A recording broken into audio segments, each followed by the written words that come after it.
कांग्रेस समेत एक के बाद एक अपोजिशन लीडर से ईडी की पूछताछ पर पार्टी कारकुनान ने एहतजाज किया है। कर्नाटक में हुए एहतजाज की क़यादत साबिक रियासती वजीर जमीर अहमद ने की और इस मौके पर उन्होंने कहा कि क्या सिर्फ अपोजिशन लीडरान की ही जांच होगी या इस दायरे में बीजेपी के लीडरान भी आएंगे। जमीर अहमद ने उन लीडरान को लेकर भी सवाल उठाए हैं जो अपोजिशन छोड़कर बीजेपी में जाते ही उनकी जांच खत्म क्यों हो जाती है।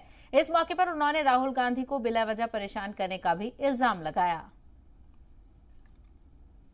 और आपके माध्यम मुखांतरा मैं बीजेपी वालों से पूछना चाहता हूं, सिर्फ कांग्रेस वाले हैं क्या, दूसरी पार्टी वाले हैं क्या? आपके बीजेपी में कोई नहीं। आज कोई भी स्टेट के अंदर आप ले लो, आप महाराष्ट्र के अंदर ले लो, जिधर भी जो कांग्रेस वालों को एनसीपी वालों को तकलीफ दे रहे हैं, यूपी के अंदर जो समाजवादी पार्टी कांग्रेस वालों को तकलीफ दे रहे हैं, कर्नाटका का आप ले लो, मेरे ऊपर ईडी रेड हुआ था, हमारे अध्यक्ष DK शिवकुमार के ऊपर ईडी रेड हुआ था, जॉर्ज के ऊपर ईडी रेड हुआ है, हमारा इनकम टैक्स रेड परमेश्वर के ऊपर हुआ है, मगर क्यों नहीं बीजेपी वालों के ऊपर करके मैं माध्यम मुखांतरा पूछना चाहता हूँ, क्यों नहीं बीजेपी वालों के ऊपर?